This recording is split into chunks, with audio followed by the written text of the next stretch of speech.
हाँ, तो देखिए हम लोग खाद्य श्रृंखला देख रहे थे। अभी मैंने खाद्य श्रृंखला की परिभाषा आप लोग को लिखवाई, उसका एग्जाम्पल भी मैंने दिया, पुनः उसका एग्जाम्पल लिखा है क्योंकि उसकी जरूरत आपको पड़ेगी। घास है, कीट मेढक सांप बाज, है ना। घास को कौन खाएगा? कीट खाएगा। कीट का भक्षण कौन करता है? मेढक करता है। मेढक का भक्षण सांप करता है और सांप का बाज करता है, बाज को भी खाता है। अब देखिए खाद्य श्रृंखला है वो 3 प्रकार के होते हैं। खाद्य श्रृंखला कितने प्रकार के होते हैं? 3 प्रकार के होते हैं। पहला कह रहा है परभक्षक खाद्य श्रृंखला। पहला परभक्षक खाद्य श्रृंखला। परभक्षक कहने का मतलब है कि उत्पादन किए हुए खाद्य श्रृंखला को दूसरा कोई भक्षण कर जाए। यानी कोई भी अगर उत्पादक की हुई चीज होती है तो उसको 3 ही लोग कन्वर्ट करते हैं ना, 3 ही लोग खाते हैं ना, चाहे वो प्राथमिक उपभोक्ता हो, द्वितीय उपभोक्ता हो या तृतीय उपभोक्ता हो, यही तीनों मिलकर भक्षण करते हैं उसकी। चलिए आगे देखते हैं। परजीवी खाद्य उत्पादक। परजीवी खाद्य उत्पादक में इसका चेन उल्टा हो जाता है। अभी ऊर्जा का प्रभाव मैंने बताया कि ये उत्पादक से प्राथमिक उपभोक्ता द्वितीय तृतीय हो जाता है, लेकिन परभक्षक में सीधे उल्टा हो जाता है। इसमें क्या होता है? इसमें सीधे उल्टा होता है। यानी कहने का मतलब है कि जो तृतीय उपभोक्ता में आते हैं वो बड़े प्राणी माने जाते हैं। यहां लिखा हुआ है बड़े जीव से छोटे जीव, यानी तृतीय उपभोक्ता में बड़े जीव आते हैं, उसमें से छोटे जीव उससे, यानी इसका प्रवाह ठीक उल्टा होता है। तृतीय उपभोक्ता से द्वितीय, द्वितीय से प्रथम, ऐसे करके होता है इसका। यानी किसका? परजीवी उपभोक्ता का ये होता है, परजीवी का। ठीक है, परजीवी खाद्य उत्पादक का होता है। अब देखिए मृतजीवी खाद्य उत्पादक। मृतजीवी कहने का मतलब है कि मरे हुए जीवों से जो जीव उत्पन्न होते हैं वो मृतजीवी कहलाते हैं। यानी कोई भी जीव मर जाता है, मरने का देखते हैं उसमें कीड़े निकलते हैं और कीड़े उसको खा के नष्ट करके भक्षण कर जाते हैं, तो वैसे जो होंगे वो कहलाएंगे मृतजीवी खाद्य उत्पादक। यानी मृत में सूक्ष्म जीवों तक, यानी मृत शरीर को सूक्ष्म जीवी खा के नष्ट कर देते हैं, वो कहलाता है मृतजीवी खाद्य उत्पादकता।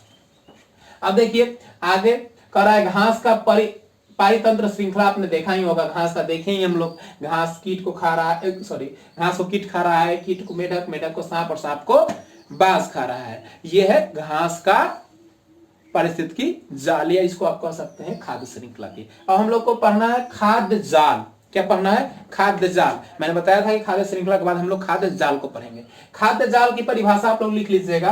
विभिन्न खाद्य श्रृंखलाओं को मिलाकर जो खाद्य जाल बनती है उसका उपभोग पारितंत्र में उपयोग एक से अधिक भोजन उपयोगिता करने वाले करते हैं, वही खाद्य जाल कहलाता है। उसको समझने से पहले इधर एग्जाम्पल देख लीजिए, तभी आपको स्पष्ट खाद्य जाल की परिभाषा समझ में आ जाएगी।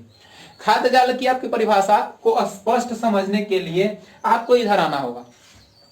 इधर आने के बाद देखिए मैंने एक एग्जाम्पल दिया है जिसमें मैंने लिखा है पौधा। पौधा क्या हो गया? ये उत्पादक हो गया। आप लोग भली भांति जानते हैं ये उत्पादक होता है। ठीक है, पौधा क्या हो गया? उत्पादक हो गया। उत्पादक को भक्षण कर रहा है कीट। क्या कर रहा है? उत्पादक को उपभोग कर रहा है कीट, तो कीट हो जाएगा प्राथमिक उपभोक्ता। फिर हो गया, उसके बाद उसको कर रहा है उपभोग मेढक, मेढक को कर रहा है सांप और सांप को कर रहा है बाज। अगर इसी में देख लीजिए तो पौधे को हिरण कर रहा है, हिरण को कर रहा है शेर, तो ये हो गया। तो ऐसे कोई भी डायग्राम आप बना सकते हैं जिसमें छोटे जीव को भक्षण बड़ा जीव उससे बड़ा जीव करेगा। चलिए तो देखते हैं। तो देखिए पौधा जो हो गया, पौधा को जरूरी नहीं कि सिर्फ कीट ही भक्षण करेगा, चूहा भी कर सकता है, पक्षी भी कर सकती है, खरगोश भी कर सकता है और हिरण भी कर सकता है। यानी बहुत सारे ऐसे जीव हैं जो पौधे को भक्षण कर सकते हैं। और करने के बाद देखिए अब मान लीजिए चिड़िया करेगा तो चिड़िया को फिर भक्षण सांप करेगा, सांप को फिर बाज करेगा। अगर देखते हैं चूहा कर रहा है, चूहा को सांप करेगा और सांप को खरगोश करेगा, और मतलब सांप को करेगा बाज। ठीक है, पुनः अगर पौधे को खरगोश कर रहा था, खरगोश को फिर सांप, ऐसे करके चल रहा है। हिरण तो हिरण को सांप नहीं करेगा बल्कि इसको बाघ करेगा या शेर करेगा। ठीक है, ऐसे होता है। तो ये प्रथम उत्पादक है। देखिए एक उत्पादक है और इसको भोजन के रूप में भक्षण करने वाले इतने चीज हैं। वही तो यहाँ परिभाषा में बताया गया, आपको बताया गया कि विभिन्न खाद्य श्रृंखलाओं को मिलाकर जो खाद्य जाल बनती है, क्या हो गया? खाद्य जाल हो गया पूरा का पूरा, जिसका उपयोग पारितंत्र के उपयोग में एक से अधिक भोजन उपयोगी करते हैं। ये उपयोग के लिए करते हैं। देखा तो एक से अधिक लोग नहीं कर रहा है पौधे को, सिर्फ कीट ही थोड़े कर रहा है। आपका कीट के साथ चूहा कर रहा है, खरगोश कर रहा है, हिरण कर रहा है, चिड़िया कर रहा है, और भी बहुत सारे ऐसे चीज है जो कर रहे हैं। तो इसमें आपको क्लियर बिल्कुल रहना है, यही आपका कहलाता है खाद्य जाल, यानी खाने के लिए उस वस्तु को बहुत सारे जीव उसके तरफ अट्रैक्ट होते हैं, उसका भक्षण करते हैं, वही प्रक्रिया कहलाता है। यानी एक से अधिक क्या होते हैं, जीव उस उत्पादक को खाने के लिए तत्पर होते हैं। जैसे तक जब कीट है तो कीट को चिड़िया भी खाती है, मेढक भी खाता है, छिपकली भी खाता है,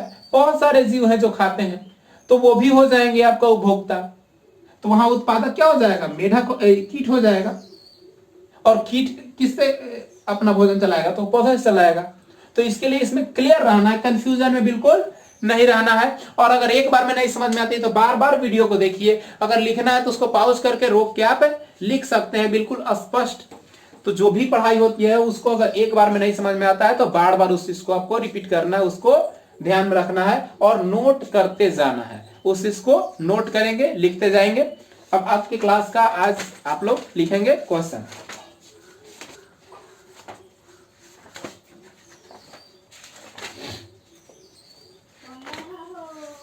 आज की क्लास का क्वेश्चन आपका है, ऊर्जा के प्रवाह से आप क्या समझते हैं? ऊर्जा के प्रवाह से आप क्या समझते हैं? ऊर्जा के प्रवाह से आप क्या समझते हैं? हो गया? ऊर्जा के प्रवाह का आरेख बनाएं। ऊर्जा के प्रवाह का आरेख बनाएं, जो आरेख मैंने बताया आपको।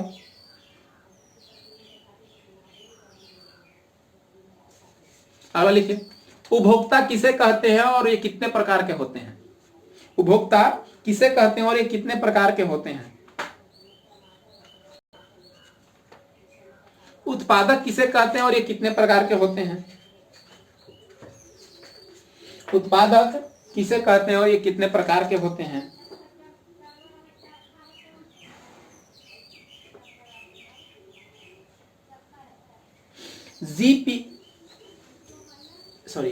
एनपीपी क्या है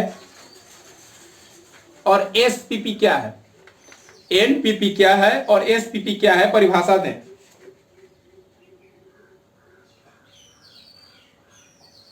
एनपीपी क्या है, एसपीपी क्या है, परिभाषा दें। अगला क्वेश्चन आप लोग लिखिएगा,